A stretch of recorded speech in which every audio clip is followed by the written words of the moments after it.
Ulises, muy buenas noches. Ando por acá preocupada por la conectividad que vaya a tener esta noche. Me preocupa que de pronto tenga líos para conectarme. Entonces decidí grabarles este video para que si me demoro en arrancar la clase o si no llego a la hora que tenemos planeado vernos, que es a las 6:30 de la tarde, ustedes puedan comenzar a ver la clase y cuando yo me conecte ya solucionamos como todos los ejercicios relacionados con esta temática. Así que bienvenidos, muy buenas noches. Voy a cerrar la cámara para tener mejor conectividad. Y bueno, el tema que tenemos para el día de hoy hace referencia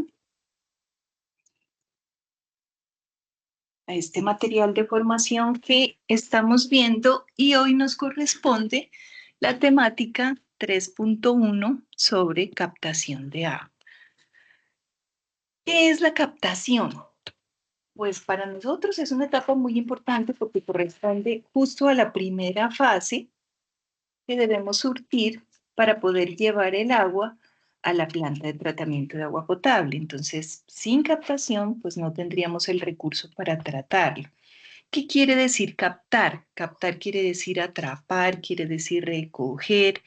Eso es justamente lo que hacemos en esta etapa.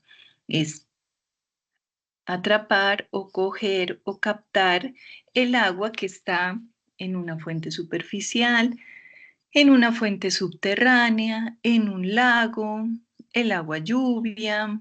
Bueno, en fin, existen diferentes posibilidades de donde podemos coger el agua para llevarla a la planta de tratamiento de agua potable. Eso es captar el agua. Captar el agua involucra ciertos asuntos técnicos que debemos conocer, ¿cierto? En primer lugar, pues de dónde la vamos a coger. Entonces, como les digo, que estamos viviendo en unas poblaciones de alta montaña, como tantas que tenemos en Colombia, entonces tenemos hermosos ríos y quebradas de una calidad absolutamente hermosa que sirven no tienen contaminación y sirven para ser captadas para potabilización espectacular. De allá es donde las cogemos. En ocasiones no vivimos en un sitio tan privilegiado, pero estamos cerca de fuentes importantes de agua en Colombia, como el río Magdalena, el río Cauca, y se convierte en nuestra fuente de agua. Por acá en Quindío tenemos una fuente fabulosa en Tebaida que es subterránea de una calidad inmejorable. Entonces, ¿cuál es la fuente o de dónde se está captando? Pues es un agua subterránea. Así, ese es el dónde. Ahora, ¿cómo vamos a captar el agua? ¿Cómo vamos a captar el agua? Ya tiene que ver con la infraestructura civil y técnica que usamos para coger esa porción de agua que la Corporación Autónoma Regional de nuestras ciudades, de nuestros departamentos, nos otorgó en concesión. Eso es un dato muy importante. Nadie puede coger agua para consumo ni para riego sin haber, ni menos para actividades comerciales o industriales, sin haber pedido autorización. Por más que el agua nazca en su predio, por más que el agua pase por su predio, esa agua no es suya, es un agua de todos. Entonces, la Corporación Autónoma Regional es la encargada de concederle una cantidad de agua. Entonces, le pueden decir que serán, qué sé yo, 10 litros por segundo, que serán 3, que serán 2, que serán 0.5. Entonces, debemos tener una infraestructura para captar esa cantidad de agua. Ese es el cómo y ese cómo lo veremos muy detalladamente por allá en cuarto trimestre cuando estemos viendo plantas de tratamiento de agua potable. Ahora, otra cosa es medir ese cuánto, ¿cierto? ¿Cuánta agua me concesionaron? Ese cuánto tiene que ver con unas mediciones matemáticas que son respecto o que hacen referencia al cálculo de caudales. Entonces, ¿por dónde vamos a empezar de todo este asunto tan interesante? Vamos a comenzar por el cuánto y vamos a empezar a ver unos conceptos básicos de hidráulica.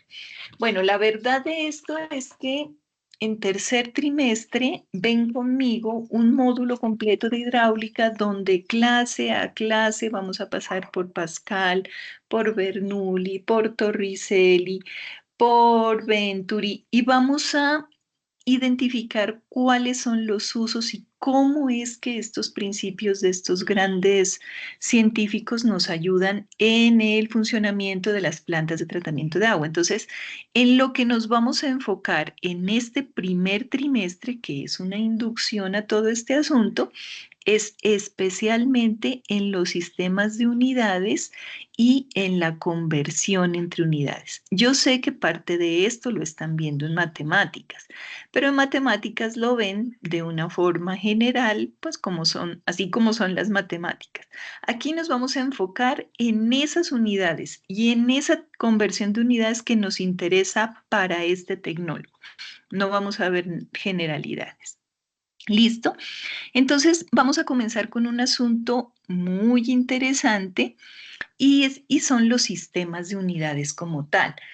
Resulta que el hecho de que el mundo se haya puesto de acuerdo perdónenme, yo reviso si estoy grabando. Sí, y estoy compartiendo pantalla. Ok. El hecho de que el mundo se haya querido poner de acuerdo para tener una sola unidad de medida no parte de un estudio matemático. No fueron los filósofos y los matemáticos los que dijeron necesitamos hacer operaciones matemáticas, pongámonos de acuerdo en qué unidades usamos. No. Esta necesidad parte de dónde, chicos? Parte del comercio. Ustedes saben que desde el comienzo de la humanidad, después de que dejamos de ser sedentarios, que el sedentario era el hombre primitivo que cultivaba sus propios productos para su propio beneficio, cuando dejamos de ser nómades y pasamos a ser sedentarios, nómades era que daban de un lado a otro, ¿cierto? Sedentarios cuando ya se quedaron en un lugar y lo que empezaron a cosechar y lo que empezaron a producir los animalitos que domesticaron les empezó a sobrar. Entonces fue necesario intercambiar eso que les sobraba a unos con otras cosas que querían que les sobraba a otros. Así surgió el comercio. En ese orden de ideas, pues los primeros comerciantes en el mundo empezaron a usar lo que tenían más a la mano, ¿cierto? ¿Qué era lo que tenían más a la mano? Pues el cuerpo humano. Entonces, sobre todo, los datos históricos están en torno a la ruta de la seda en China, que era pues el centro como de mayor comercio, y de las especias. Entonces, especias y telas en China. Entonces, ¿cómo se vendían? Se vendían por cuartas, por pulgadas, por pies, por codos, todo eso asociado al cuerpo humano, ¿cierto? Pero si ustedes se dan cuenta, si ustedes comparan su cuarta con la cuarta que tiene su pareja, con la cuarta que tiene el vecino o la prima o el tío o la mamá o el abuelo, se van a dar cuenta que una cuarta de una persona puede llegar a ser muy distinta a la cuarta de otra y medir distinto. Entonces, alguno de los dos negociantes quedaba tumbado en el asunto. Entonces empezaron a organizarse y fue así como surgió el Sistema Internacional de Unidades que lo conocemos como MKS. Permítanme yo. mm, Em, Esto no es de ustedes, acá. Permítanme, les cuento por acá en el tablero. Entonces, el Sistema Internacional de Unidades, conocido como MKS, es el que surgió como la necesidad de que todo el mundo internacional de unidades, de que todo el mundo se pusiera de acuerdo para tener las mismas unidades. Pues ya de ahí si nos ponemos a revisar la historia, nos daremos cuenta que de dónde salió el valor del metro, que de dónde salió el del kilo, bueno, se hicieron diferentes cosas para ponerse de acuerdo que no van como al caso en este momento. Lo importante es que surgió un sistema internacional de unidades que conocemos como el MKS, seguramente lo han escuchado nombrar, el MKS. ¿Todo el mundo de acuerdo en estas unidades? Sí, todo el mundo de acuerdo. Mentiras. Los ingleses dijeron no, nosotros queremos seguir usando nuestras unidades tradicionales, nuestras unidades gravitacionales, nosotros nos quedamos con nuestro sistema inglés. Es por eso que este es el momento en que todavía tenemos diferentes equipos, sobre todo en lo que hace referencia a nuestras plantas, nuestros equipos, que algunos tienen las unidades en el sistema inglés y otros en el sistema MKS. Así estamos. Incluso algunos equipos del hogar. Bueno, ustedes son muy chiquitos, muy jovencitos, pero seguramente si le preguntan a la abuela o a la mamá, pasaba mucho que los hornos nos llegaban de Norteamérica y los hornos venían en un sistema de temperatura que se llama Fahrenheit. En el resto del mundo eran en grados centígrados, que es lo que nosotros manejamos, pero a ellos les gustan los grados Fahrenheit. Y resulta que a la abuela se le quemaba todo lo que ponía en el horno, porque es que en lugar de decir grados centígrados decía grados Fahrenheit y como bolita F decía, y como que no, pues nadie comúnmente conoce estas escalas de temperatura, pues si decía que el pastel tenía que estar a 110 grados centígrados, lo ponían a 110 grados Fahrenheit, que venía siendo casi que el doble más 32, entonces por eso era que se le quemaban las cosas. Eso pasa en las máquinas también. Por eso tenemos que tener mucho cuidado en qué unidades es que tenemos los diferentes equipos que nos llegan, que pueden ser manómetros, pueden ser bombas, pueden ser diferentes equipos electrónicos. Por eso es tan importante saber esto. Este sistema internacional de unidad, bueno, los dos sistemas, y vamos a ver por ahí otro que se quedó en el tintero, que no es el MKS, sino el CGS, pero lo vemos ahorita, más tarde. El MKS y el sistema inglés, lo que sí se pusieron de acuerdo es en las magnitudes importantes, o sea, al menos en eso estuvieron de acuerdo, ¿cierto? Entonces dijeron, bueno, las magnitudes importantes que vamos a tener en cuenta, las magnitudes fundamentales van a ser masa. Venga, voy a poner primero la primera para que luego me concuerde con la sigla que estoy mostrándoles ahí. Entonces, van a ser longitud. ¿Qué es la longitud? Pues un espacio, una distancia, ¿cierto? Y la letra que representa a la magnitud fundamental, longitud, es la L. Masa, que se representa con la letra M, y tiempo, que se representa con la letra S. Afortunadamente, al sistema inglés le pareció lo mismo, o sea, en eso sí estuvieron de acuerdo. Tengamos magnitudes fundamentales que son longitud, masa y tiempo. La longitud expresada como la letra L, la masa como la letra M y el tiempo como la letra T. El tiempo como la letra T. Son iguales en los dos sistemas. ¿Cómo se llaman? Magnitudes básicas. Pongámosle nombre aquí. Hasta ahí, perfecto, porque vamos iguales, ¿cierto? Entonces no hay ningún problema con esto. Ahora, ¿qué dijeron en el Sistema Internacional de Unidades? En el Sistema Internacional de Unidades especificaron unas dimensiones o una unidad para cada una de estas magnitudes básicas. Entonces dijeron, en el caso de la longitud, para nosotros que somos Sistema Internacional, la unidad de medida será el metro, cuyo símbolo es la letra M. En el caso de la masa, nuestra unidad de medida será el kilogramo, representado con la letra K, y en el caso del tiempo, nuestra unidad de medida será el segundo, representado con la letra S. Por eso el nombre, miren aquí, Sistema Internacional de Unidades, MKS. Si se lo aprenden así, como Sistema Internacional de Unidades MKS, ya saben que metros es para longitud, kilogramos es para masa y segundos es para tiempo. Es muy importante que se aprendan eso, ya vamos a ver por qué.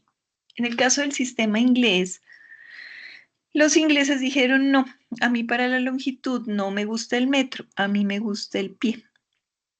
Entonces siguieron manejando pies, que el símbolo es FT, porque se escribe foot en inglés. Me imagino que como ya están viendo inglés, ya saben cómo es el asunto. La masa dijeron no me gustan los kilos, a mí me gustan las libras. Por lo general se representan con la letra P de pounds o libras en inglés. Y en el tiempo, afortunadamente, estuvieron de acuerdo, no se inventaron nada más, entonces los segundos que se representan con la letra S. Así estamos.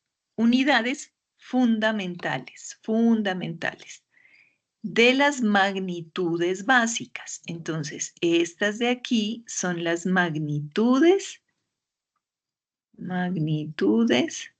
básicas.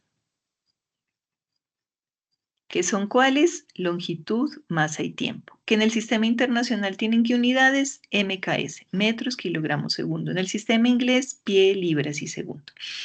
Ahora también es cierto que no todos estuvieron de acuerdo con estas unidades MKS y dijeron, pues de pronto a mí me puede llegar a interesar usar no en MKS, sino el CGS. Entonces también es el sistema internacional, no se usa tanto como el MKS, pero ellos decidieron que en vez del metro les gustaba el centímetro para la longitud, les gustaba el gramo para la masa y bueno, a todo el mundo le gusta el segundo, afortunadamente para el tiempo. Entonces, cuando les hablemos de centímetro, gramo, segundo, es el CGS, metro, kilogramo, segundo, es el MKS, son sistemas internacionales de unidades. ¿Por qué les estoy mencionando este CGS? Porque nos va a servir, de aquí se derivó el famoso litro, que no tiene relación con ninguno de los otros, con el MKS ni con el inglés, entonces por eso les menciono el CGS.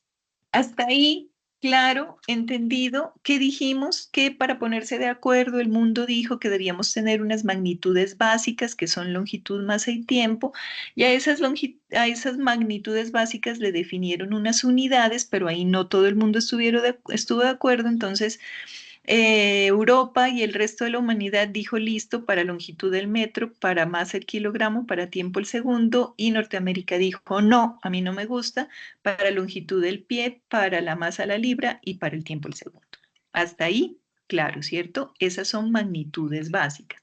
Pero resulta que no solo existen las magnitudes básicas, también existen las magnitudes derivadas, que como su nombre lo indica, pues son derivadas de estas básicas.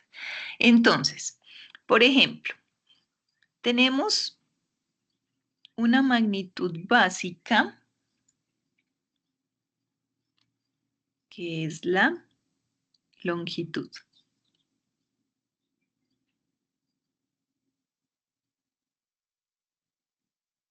Que se representa, ya dijimos, con la letra L, la primera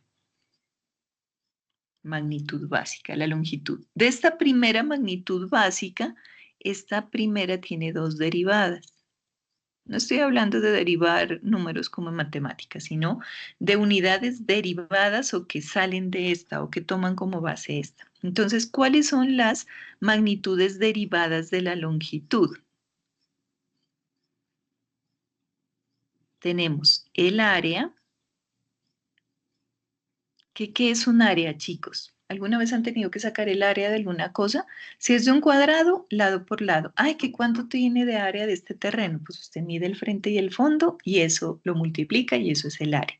Entonces, el área siempre es una longitud por otra longitud.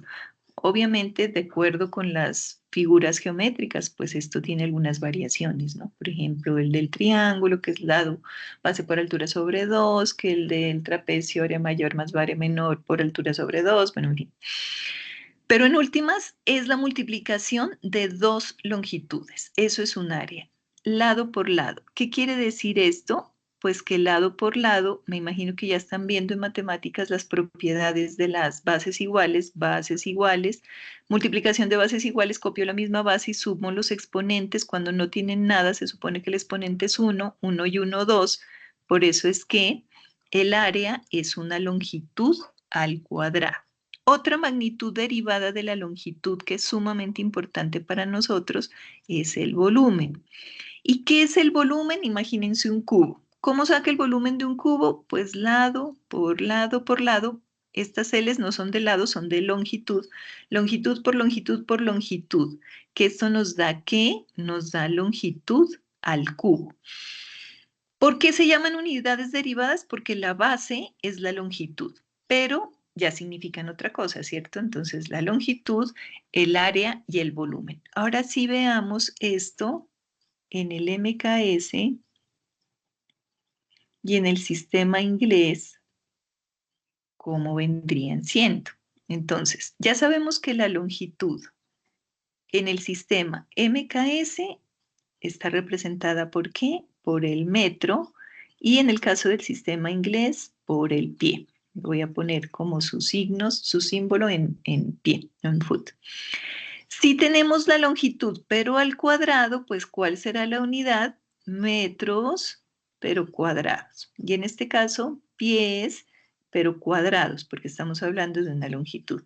Y cuando hablamos de un volumen, pues hablaremos de los mismos metros, porque sigue siendo una longitud, solo que elevada al cubo, metros cúbicos o pies cúbicos. Y así tenemos las unidades fundamentales, este 3 me quedó como feo, para las dos unidades derivadas de la longitud, área y volumen. Esto que yo les estoy contando es sumamente importante para lo que vamos a hacer luego, así que pónganme todo el cuidado del mundo. Otra unidad básica, o mejor dicho, otro grupo de unidades básicas, las voy a poner con otro color. Cuando tenemos, por ejemplo, la longitud como unidad básica, cuyo símbolo es la letra L, y también el tiempo. Vamos a ver qué sale de estas dos unidades básicas. ¿Qué se deriva de estas dos unidades básicas?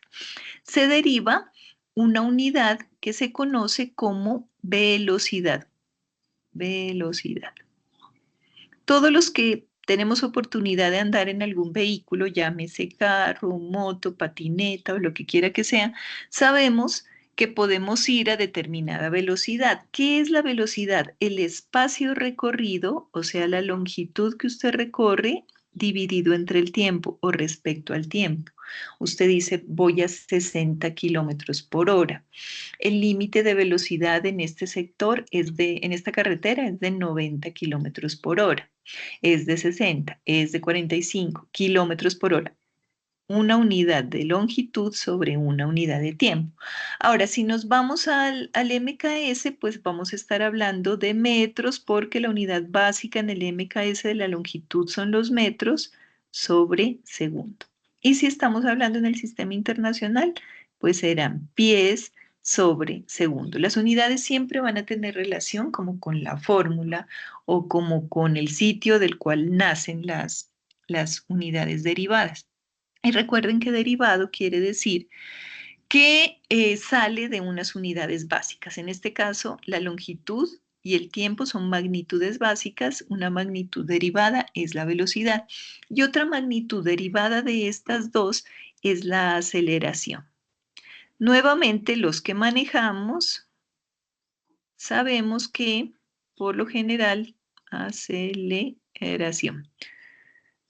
Por lo general, nunca vamos a la misma velocidad o velocidad constante, ¿cierto?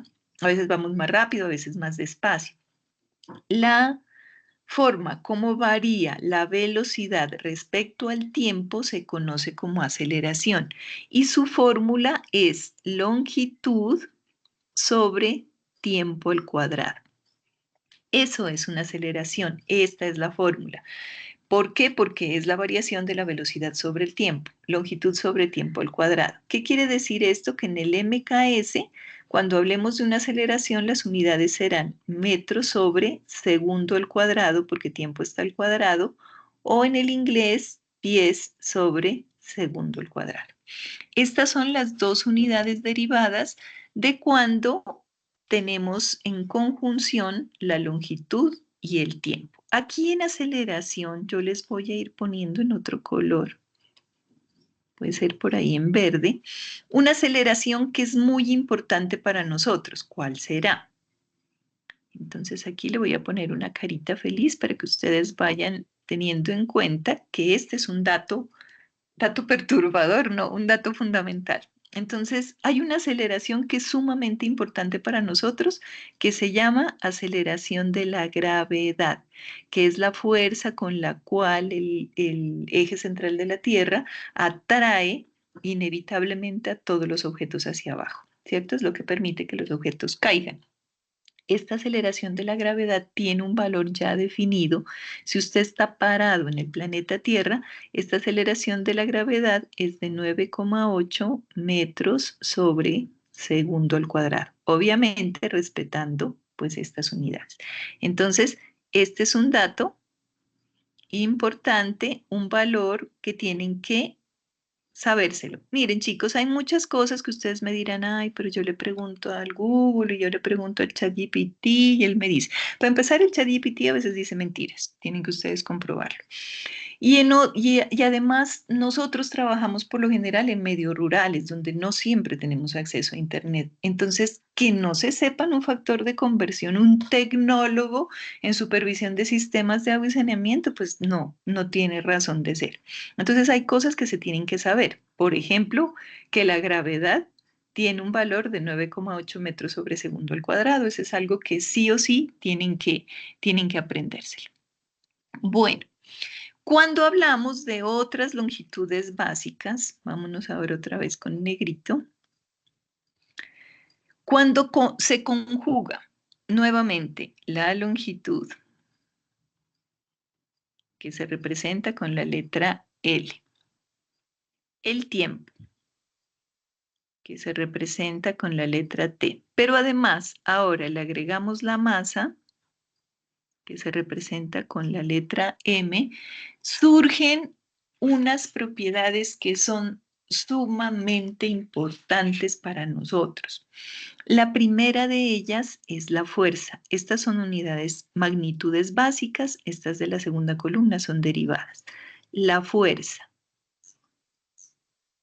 ¿Y qué se supone que es la fuerza? Resulta que la fuerza, su definición fundamental dice que es igual a la masa por la aceleración.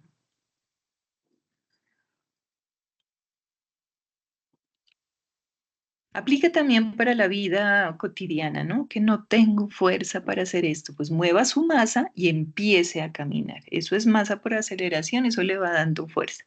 Sabemos que la masa se representa con la letra m y que la aceleración es una longitud sobre tiempo al cuadrado. Entonces, cada que ustedes vean masa con una unidad de longitud, con una unidad de tiempo al cuadrado abajo, vamos a estar hablando de fuerza. En el MKS tendremos que masa en kilogramos, longitud en metros, tiempo en segundos. Esto, kilogramos metros sobre segundo al cuadrado, es lo que conocemos como Newton. Sí, me imagino que aquí estuvo este científico metiendo la cucharada, obviamente, para que lo llamen así. Obviamente, ¿por qué será? Pues porque él fue uno de los que trabajó y descubrió, aunque no el primero, según los datos históricos, que digamos que él fue el que ya publicó la teoría de la gravedad y por lo tanto tiene otra serie de incursiones en este tema de la fuerza. Se llama Newton. Newton, kilogramo metro sobre segundo al cuadrado es un newton. Entonces, cuando ustedes ven un newton, ¿qué tienen? Kilogramo metro sobre segundo al cuadrado. Cuando tienen kilogramo metro sobre segundo al cuadrado, ¿qué tienen? Pues tienen un newton. Si estamos hablando en el sistema inglés, entonces estaremos hablando de libra, que es la masa, pie, que es la longitud sobre segundo al cuadrado, y a esto los ingleses le llaman libra fuerza. No es tan usado como el Newton, pero pues en algún momento se nos aparece en la vida, entonces ya saben que si les están hablando de Newton, hablamos del Sistema Internacional de Unidades, si les están hablando de libra fuerza, que se oye como tan raro, eso es sistema inglés. Una unidad fundamental derivada para nosotros. La otra, todavía mejor, todavía más importante que la fuerza, se llama presión.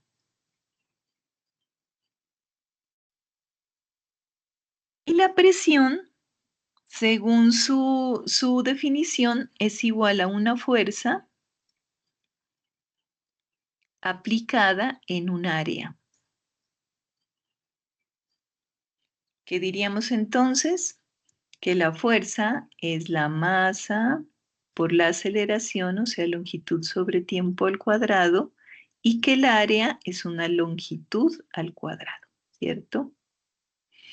Si nos llevamos esto a las unidades, que hacemos este jueguito con las M y las L y las T para que ustedes tengan claro las unidades. Ya sabemos que fuerza en el sistema internacional de unidades es kilogramos metros sobre segundo al cuadrado, que quiere decir newton. Y un newton sobre metro cuadrado es lo que conocemos como Pascal, el famoso Pascal. Aquí aparece. Y los ingleses cogen la libra fuerza y la dividen no entre pie cuadrado, porque ellos son así, sino que esta área la ponen como pulgada cuadrada. No me pregunten por qué, porque es que son ingleses. Entonces ellos decidieron que esto es así. No tengo la explicación de por qué si su sistema dice que la longitud es en pies, les dio por poner pulgadas aquí. El caso es que estos son los famosos PSI. Y sí que nos encontramos PSI en los manómetros de las plantas. Entonces, ¿qué quiere decir PSI? Pounds, pero no pounds solas, no libras solas, sino que son libras fuerzas sobre square inch. ¿Por qué? Inches. Porque las pulgadas en inglés son inch y square quiere decir cuadrado. Entonces, libra fuerza sobre pulgada cuadrada. Eso es PSI. Si se olvidan de libra fuerza por pulgada cuadrada, no importa. Lo importante es que no se olviden de este PSI, que es una unidad inglesa de la presión. Cuando estamos hablando del sistema internacional, pues estaremos hablando en pascales, kilopascales, hectopascales. También hay muchísimas otras formas de determinar la presión. Aquí como que no se quedaron o no se limitaron en solamente estas dos, sino que siguieron utilizando por tradición algunas otras, algunas muchas. Entonces, aquí en presión, ustedes, por ejemplo, en la parte de medición de presión atmosférica, es probable que encuentren unidades como los bares, que no hacen referencia al bar de ir a tomar cerveza, sino a una abreviación de una palabra griega, los bares, las atmósferas, los tores, Thor tampoco haciendo referencia al dios mitológico noruego que sale en las películas de Marvel, no, este es un Thor derivado del científico Torricelli. Igual sí se aprenden la palabra acordándose del Thor de la película, me sirve. El caso es que van a hallar bares, atmósferas, tores, milímetros de mercurio, entre otras cosas. Esta presión es tan sumamente importante que vale la pena que veamos un video de la presión. Entonces, vamos a ver un video muy interesante que me encontré muy divertido de un chico que nos muestra como las principales usos de la presión y la fórmula. Lo explica de una manera muy interesante. Les pido que le pongan mucho cuidado a este video, que no se me distraigan.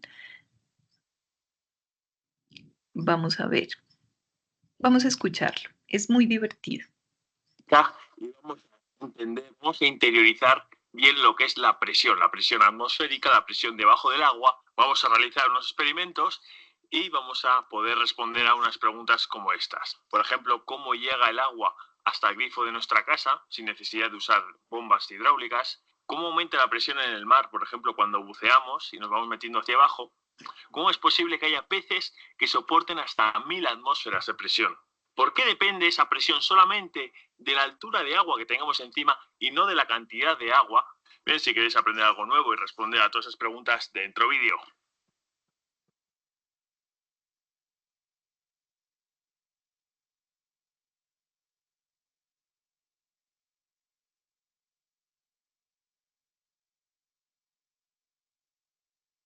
Ahora vamos a entender físicamente lo que es la presión. La presión al final es la fuerza que hacen las millones de partículas que hay, por ejemplo, aquí en el aire, que chocan contra mi mano. Esos constantes choques al final producen una fuerza y esa fuerza en un área es la presión. La presión es fuerza entre área. Por ejemplo, la presión atmosférica, la presión que recibimos por la atmósfera, por la cantidad de aire que tenemos encima, aunque no la sintamos, tiene muchísima fuerza. La presión que ejerce el aire a nivel del mar es una atmósfera. Una atmósfera son 101.325 pascales. Un pascal es un newton por metro cuadrado. Si lo pasamos a kilogramos de fuerza para entenderlo nosotros mejor, hay que dividirlo entre la gravedad, o sea, prácticamente entre 10. Y nos sale que la presión atmosférica en un metro cuadrado hace 10 toneladas de fuerza. 10 toneladas de fuerza, que no es poco. ¿Y por qué no sentimos esa fuerza? ¿Por qué no sentimos esas 10 toneladas de fuerza sobre nuestro cuerpo? Porque el interior de nuestro cuerpo también... ¿Habían dimensionado ustedes que por el hecho de estar parados al aire libre tenemos 10 toneladas de peso de aire encima? ¿Habían dimensionado eso? Bien está una atmósfera de presión. Botella. Ahora mismo la presión atmosférica, las partículas del aire están empujando, están chocando contra esta botella. ¿Y por qué no la arrugan? Pues hay un motivo que nuestro cuerpo, porque dentro de la botella también está una atmósfera. Entonces, la fuerza que hace la presión por un sitio es la misma que hace la presión por el otro. Pero si ahora nosotros extraemos el aire, la fuerza que hace la presión fuera va a ser mayor que la fuerza que hace desde dentro. Entonces se va a arrugar. ¿Veis? Lo mismo ocurre con los peces abisales. Los peces estos que van por el fondo del océano a 100 atmósferas de presión, ¿por qué no se aplastan? Porque en el interior de su cuerpo no tienen espacios para el aire. En el interior de su cuerpo también están a 100 atmósferas. Entonces, la presión que hay dentro de su cuerpo y la presión que hay fuera se iguala. Por eso los buceadores, cuando empiezan a sumergirse, lo que tienen que hacer es ir compensando. Hacen presión dentro de su cuerpo, tapándose la nariz, intentando soplar para que el tímpano tenga la misma presión que el agua que está afuera, porque si no, el agua que está afuera, el tímpano, le empuja y te empieza a doler el tímpano. Entonces, al hacer presión, al compensar, que lo llaman, lo que haces es que haya la misma presión dentro del tímpano que fuera. Y por lo tanto, el tímpano no sufre cuando estamos sumergiéndonos. Otro experimento muy sencillo para demostrar toda la fuerza que tiene la presión atmosférica es con una regla y una hoja de papel. Colocamos la regla en la mesa y lanzamos desde aquí este rollo de cinta aislante. Obviamente la regla sale disparada, ¿no? Pero ¿qué ocurre si hacemos lo mismo, pero esa vez colocamos simplemente una hoja de papel encima? Una hoja de papel no pesa absolutamente nada. O sea que cuando hacemos esto... Oigan esto, estamos buscando emprendedores que quieran aprender a invertir, a ser traders. Y depender de un solo ingreso te genera incertidumbre o la volatilidad de cambio te preocupa. Supuestamente ocurrirá lo mismo, ¿no? Vamos a probar. Y no se ha caído esta vez. ¿Por qué? Porque debajo de la hoja de papel no hay aire. Entonces, al querer subir la regla tan rápido, como veis, fijaos cómo se nota, la presión atmosférica ejerce fuerza contra la hoja de papel. Las partículas del aire están chocando contra la hoja de papel, pero por debajo no hay partículas de aire, porque no le ha dado tiempo a entrar. Y por eso la hoja de papel hace fuerza hacia abajo en oposición a lo que haría la regla sin ella, y sería salir volando. Vamos a explicar el principio de los vasos comunicantes. Tengo esta garrafa llena de agua y esta está vacía. No se ve bien el agua. Espera, que vamos a hacer una cosa. Vamos a echar un poco de fenolftaleína. Esto, si tiene un pH más alto de 8, empieza a ponerse rosa. Así que ahora, para subir el pH del agua, vamos a echar un poco de amoníaco.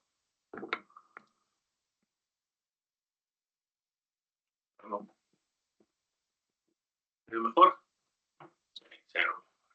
Si nosotros introducimos la manguera, tapamos la boquilla y extraemos el agua, aquí lo veis. Si ahora este agua desciende por debajo, hacemos que descienda por debajo del nivel de agua que hay aquí, ¿qué va a ocurrir? Que el agua que esté en el lado derecho de la manguera va a pesar más que el que está en el lado izquierdo.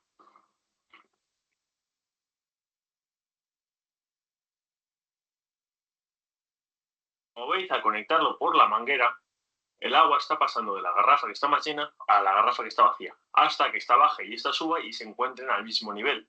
¿Por qué ocurre esto? Es muy fácil. Imaginaos que dividimos la manguera por la mitad. Pues en el trozo derecho de manguera hay más cantidad de agua que en el trozo izquierdo. Por lo tanto, el trozo derecho pesa más. Y si el lado derecho cae hacia abajo, el lado izquierdo inevitablemente tiene que ascender. Así es exactamente como llega el agua hasta vuestra casa. Seguro que os habéis fijado en pueblos pequeños que tienen un depósito como a mucha altura, ¿no? Colocan el depósito a cierta altura para que el agua por gravedad vaya hasta vuestras casas. A menos que viváis en un edificio muy alto, que sí que usar bombas para bombear el agua hasta los edificios de arriba, porque los edificios de arriba igual están más altos que la altura del depósito.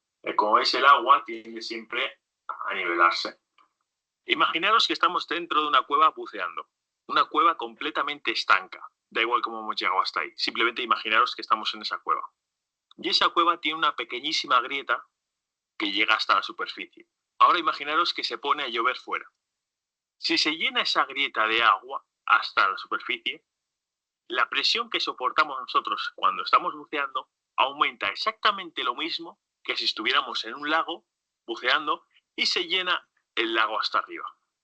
La presión que soportamos en los dos casos es exactamente la misma. ¿Estamos entendiendo ese principio? Ese es el principio más importante de la presión en líquidos. Es precisamente el principio de Pascal, que como les digo, ya lo veremos con toda la calma en un par de trimestres, pero me encantó esta relación gráfica. El hecho de tener apenas un hilito de agua encima es lo mismo que tener todo esto, porque la presión solamente depende de la altura. Él lo explica muy bien. En el agua no depende de la cantidad de agua que tengamos encima. Da igual que tengamos muchísima agua encima y tengamos muy poca agua. Solo depende de la profundidad a la que estemos del nivel del agua. Y es bastante contraintuitivo porque al final la presión es el peso del agua que tenemos encima. Y en el caso de la grieta hay poquísimo agua encima. La presión debajo del agua es la densidad del agua por la gravedad, por la altura desde el nivel del agua al que estamos sumergidos. La densidad del agua es la misma, la gravedad de la Tierra es exactamente la misma, así que la presión del agua solo depende de la altura a la que estamos sumergidos. Y esto ocurre porque el agua es incompresible. Ahora lo vamos a entender mejor, pero por ejemplo, en la presión atmosférica no ocurre así. La presión a la que estamos soportando nosotros por el peso del aire no depende solo de la altura. Es una fórmula un poco más complicada. Pero en el agua es tan sencillo porque el agua es incompresible. Ahora con un experimento muy sencillo vamos a entender mejor por qué la presión en el agua solo depende de la altura y no de la cantidad de agua que tengamos. Da igual que tengamos muchísima agua, que tengamos solo un poquito de agua en una grieta, que la presión va a ser exactamente la misma. Este es el experimento. Tengo aquí un recipiente lleno de agua, tengo aquí una pajita que tiene agua. ¿Veis? Aquí está el nivel del agua. El recipiente sería la cueva y la pajita, digamos, sería la grieta. ¿Qué ocurre si hay sitio para que entre más agua dentro de la cueva? Que si yo ahora suelto el dedo de la pajita para que caiga el agua cae y el nivel del agua sube un poco. Eso es lógico. Vale. Pero ¿qué ocurre ahora si lo cerramos? Como veis, he hecho un agujero a la tapa del recipiente y le he colocado esta pajita pegada ahí. Y ahora lo que vamos a hacer es echar silicona por todo el borde para cerrarlo y que no se escape nada de agua.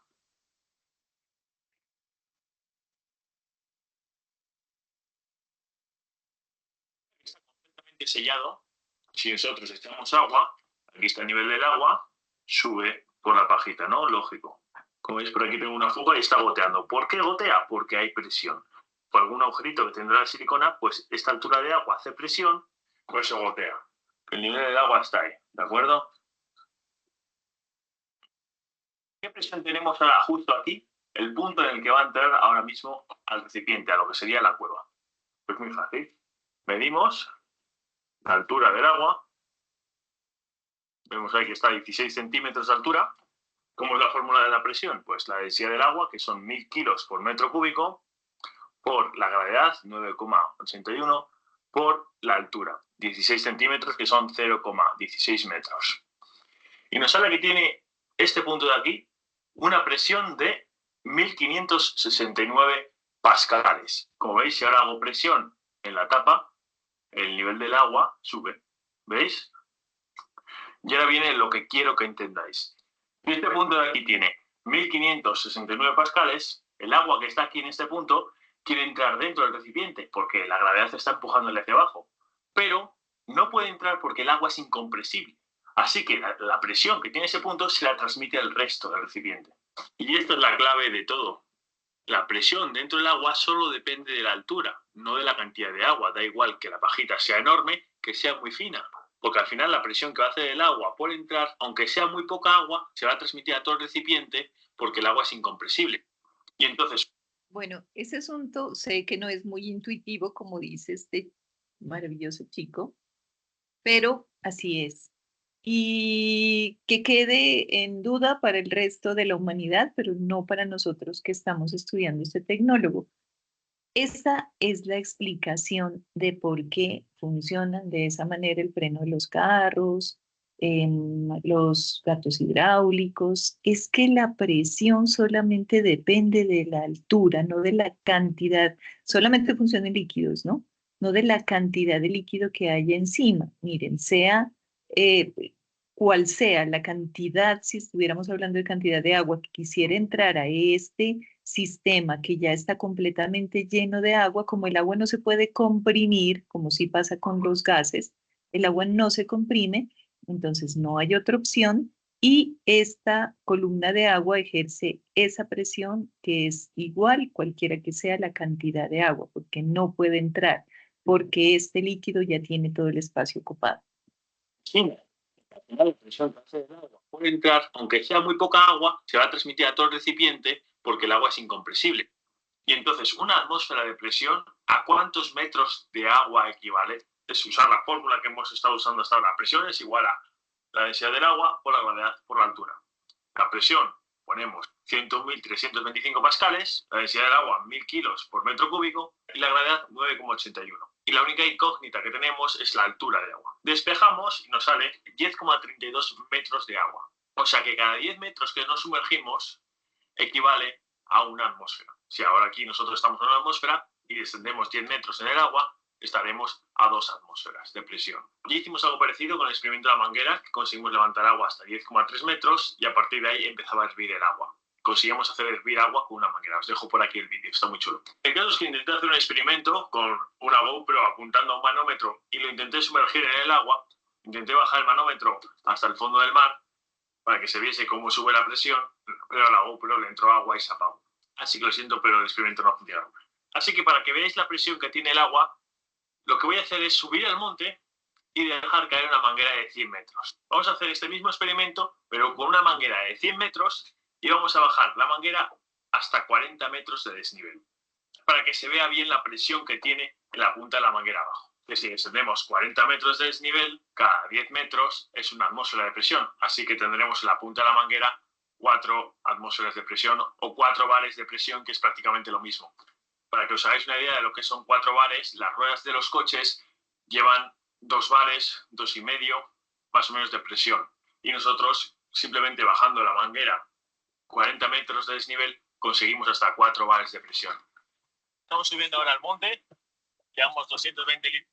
Pongámosle mucho cuidado a esto que les va a mostrar con imágenes cómo es que hacen los acueductos para llevarnos agua a las casas. Ese agua para soltar la manguera de 100 metros por la colina, vamos a soltarlo, y así vamos a conseguir un desnivel muy grande. Que vea la presión que tenemos abajo.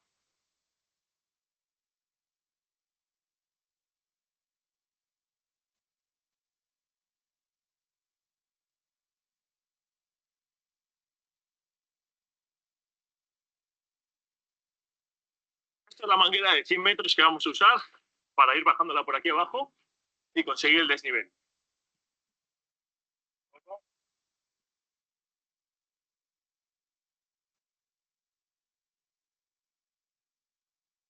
¿Vale? Fíjate, sí. Lo que voy a hacer, voy a sacar agua con la manguera pequeña y la vamos a conectar a esta. Bueno, espérate un momento. Porque esto simplemente es para llenarla de agua y luego tapamos aquí y metemos esta manguera, ¿vale? No es mejor que uno esté en el morro para saber cuándo cae agua. Sí, va a tardar en llegar hasta el agua. Bueno, aquí no hago nada, así que. Vale, ahí está bajando. Meto aquí la manguera. Ahí está bajando, mira cómo se mueve la manguera.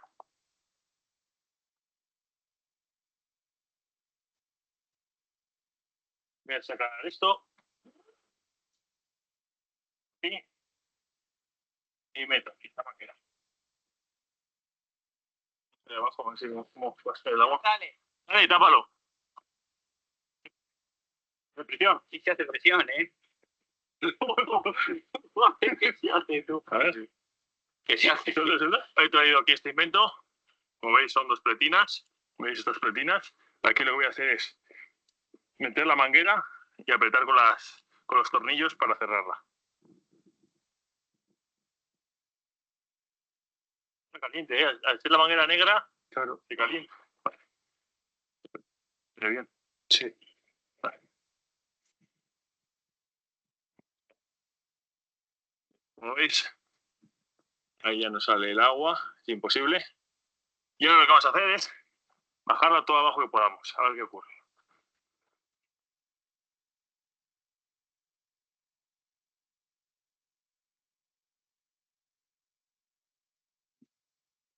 Para.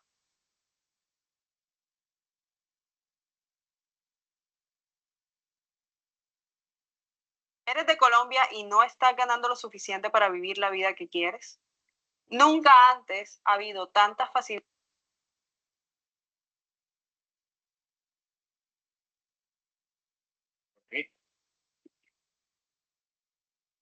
Dura, ¿eh? Está muy dura porque ya tendremos los 30 metros de nivel.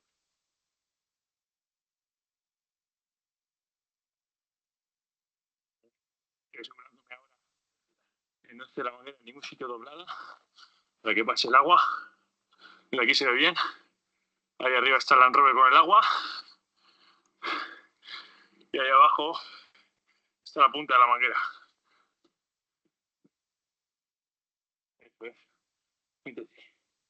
Ahí está. Y ahora aprietas ahí para que se desdoble. Aquí no bajaría el agua. Tienes que doblarlo.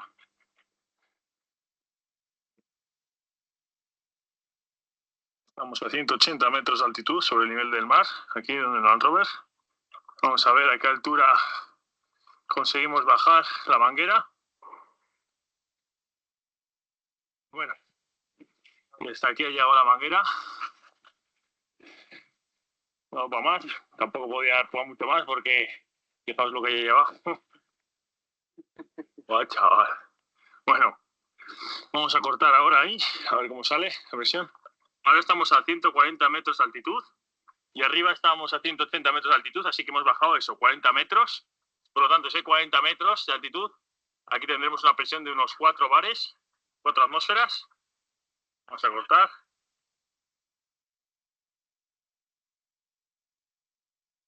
Chaval, chaval.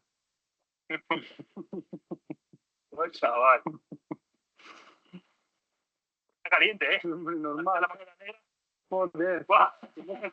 Tú, que quema. Tú. Fijaos la presión que tiene esto. Estos son 4 bares de presión. Vale. No hubiera podido encontrar un video más demostrativo de lo que son 4 bares de presión, de lo que es bajar el agua 40 metros. Entonces, imagínense las poblaciones que tienen su planta de tratamiento de agua potable en la montaña y la población está abajo en el valle. La presión con la que alcanza a llegar el agua. Miren esto. No, igual. No se puede ni tapar. Claro. Eso taparlo, pero...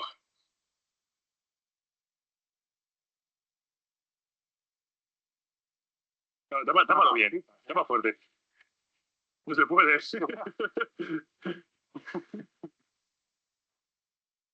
No, que no se puede tapar.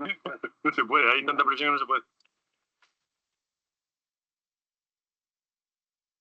Bueno, suficiente demostración. Por acá les dejo el nombre del video.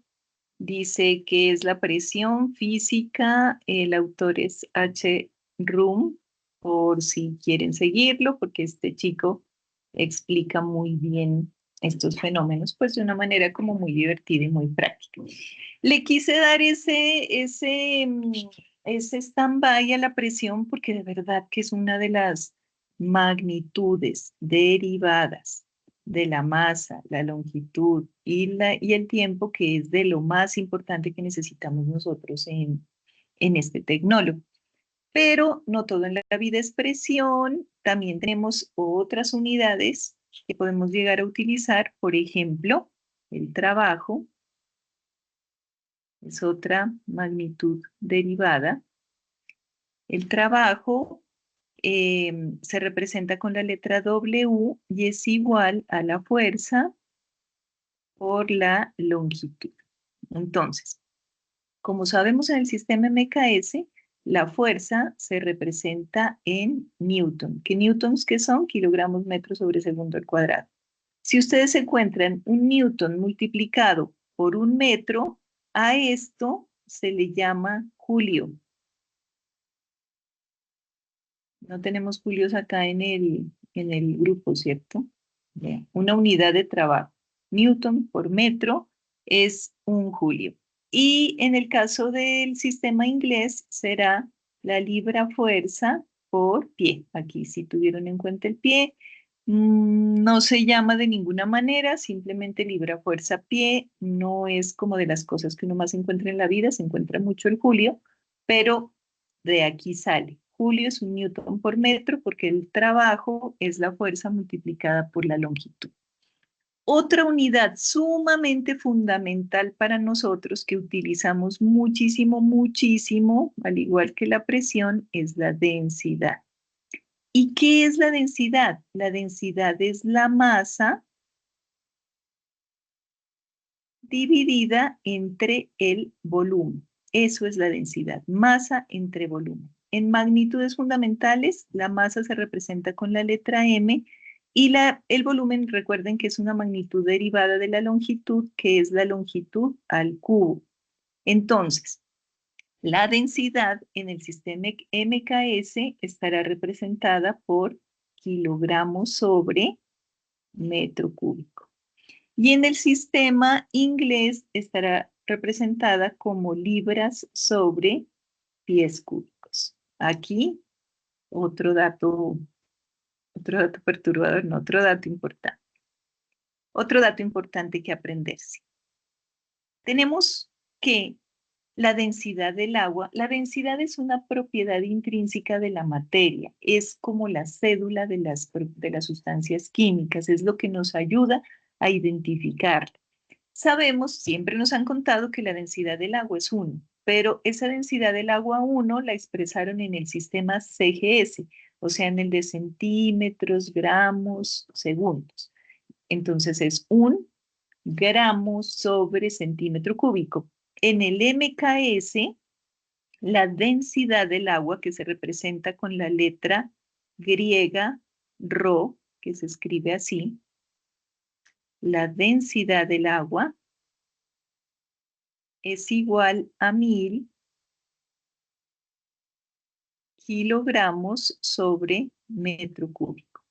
Otro dato importante, que no pueden ustedes de ahora en adelante andar por la vida sin saber. O sea, pueden estar en el banco haciendo cualquier vuelta y pensando, la aceleración de la gravedad es 9,8 metros sobre segundo al cuadrado, la densidad del agua es 1000 kilogramos sobre metro cúbico. Apréndanselo con todo y unidades. ¿Por qué se van a aprender eso? Pues porque es fundamental. O sea, no pueden andar por el mundo ya sin saber esto definitivamente. La densidad es una propiedad que a veces cambia con la temperatura. Tiene una pequeña variación en función de la temperatura, de si la sustancia como tal está más caliente o está más fría. Pero es una variación como muy, muy pequeña. Y en términos generales podemos suponer, sin dar pie a grandes errores, que la densidad del agua es de 1000 kilogramos sobre metro cúbico en cualquier lugar donde se encuentre el agua. Mientras sea agua, ¿no? Recuerden que por algunos de nuestros ríos en Colombia ya no es precisamente agua lo que corre por ellos. Si nos vamos a analizar la densidad, digan ustedes, del río Bogotá, de pronto ya no es uno.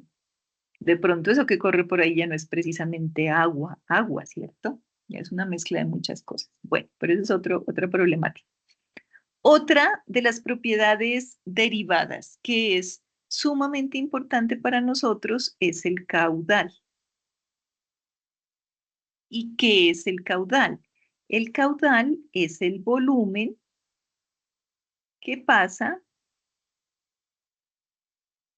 por unidad de tiempo. Ya sabemos entonces que el volumen es una longitud al cubo y que el tiempo se representa con la letra T, que en el Sistema Internacional de Unidades entonces estaremos hablando de metros cúbicos sobre segundo y que en el sistema inglés estaremos hablando de pies cúbicos sobre segundo. Ahora, más tardecito que veamos conversión de unidades, pues vamos a ver que también lo podemos representar el caudal como litros por segundo y que tiene o metros cúbicos por hora o galones por minuto. Tiene otra representación, por ejemplo, el de galones por minuto, lo veo muy constantemente en los equipos de medición de caudales de ingreso del agua cruda a las plantas. Lo veo mucho, galones por minuto, sistema inglés. Los galones derivados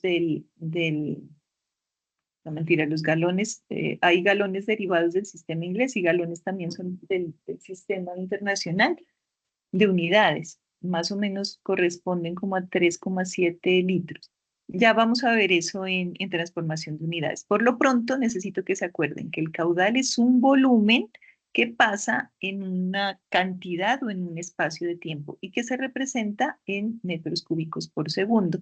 Esto también nos va a ayudar a entender la forma en que se calcula el caudal, ¿no? Volumen sobre tiempo. Si ustedes llenan un balde en determinado tiempo y miden cuál es el volumen llenado en ese tiempo, pues ese es el caudal.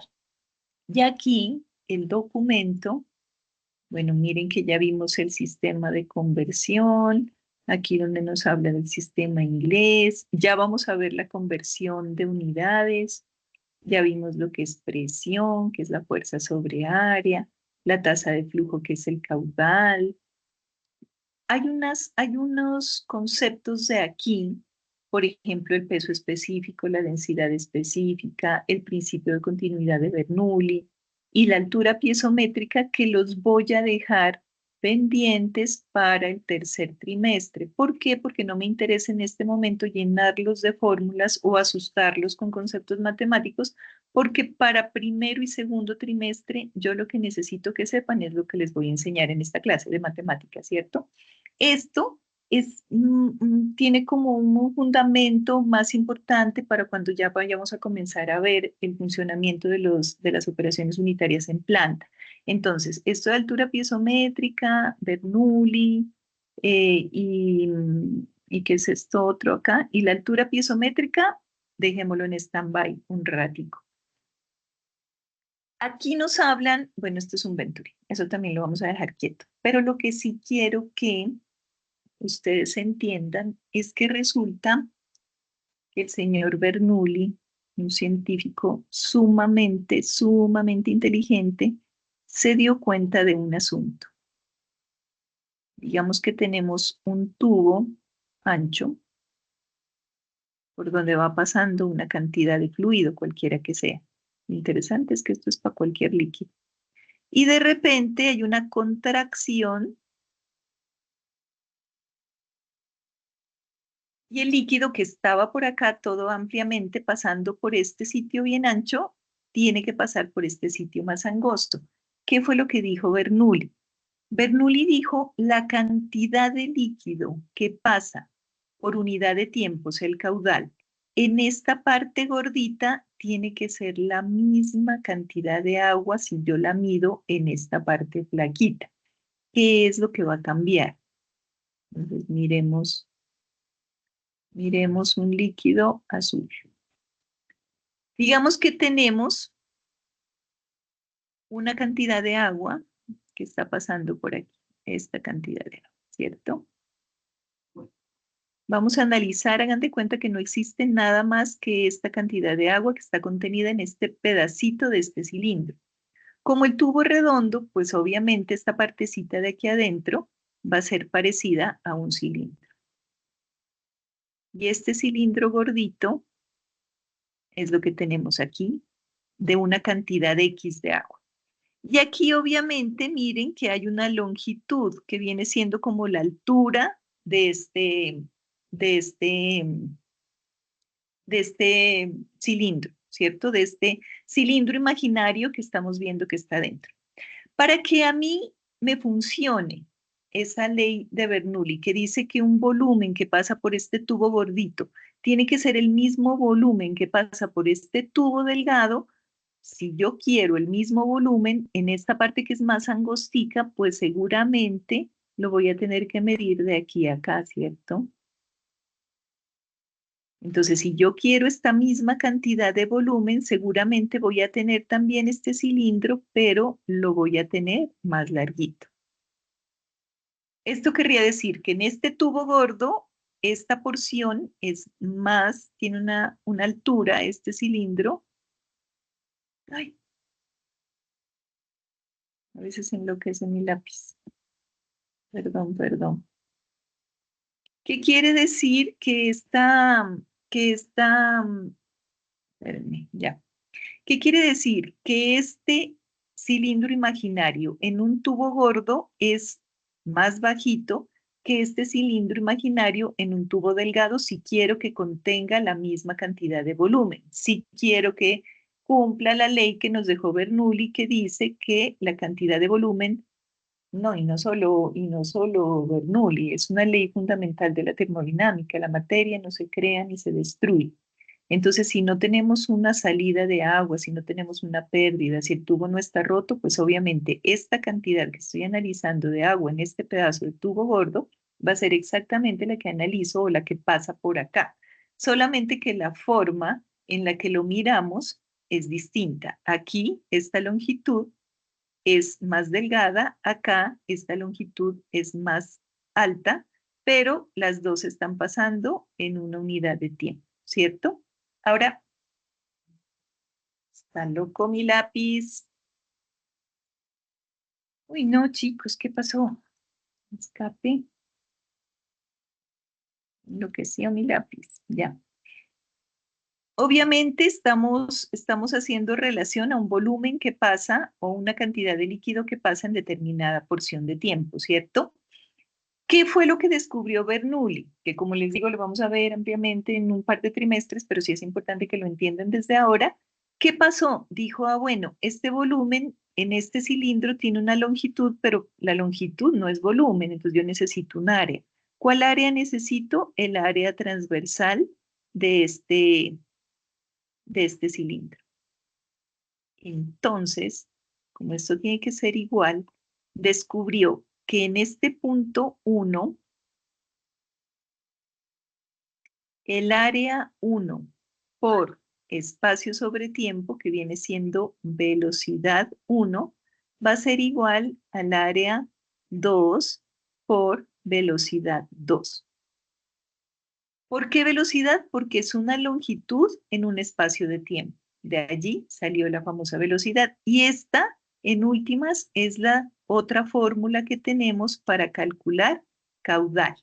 Entonces, el caudal sigue siendo volumen sobre tiempo, pero también lo podemos calcular, pongámoslo en negrito, como área por velocidad.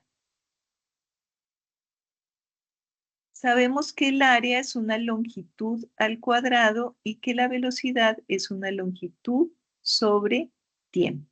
¿Qué nos da esto? Longitud por longitud. Nos da longitud y sumo los exponentes 2 más 1, 3. Nos da un volumen sobre tiempo que es exactamente lo mismo a lo que teníamos acá. Miren, volumen sobre tiempo. Volumen sobre tiempo. Y por lo tanto, en el MKS estaríamos hablando de metros cúbicos sobre segundo y en el sistema inglés estaríamos hablando de pies cúbicos sobre segundo. Ahora, que si estamos hablando de aguas residuales, acuérdense que acá estamos hablando como específicamente de agua potable, por eso es que todo se resume como a la densidad y a la información del agua. Pero cuando estamos hablando de aguas residuales, sí es probable que la densidad no sea tan 1, porque pues está cargada de sólidos, está cargada de contaminantes, y es probable que nos interese más que que el volumen, nos interese la masa.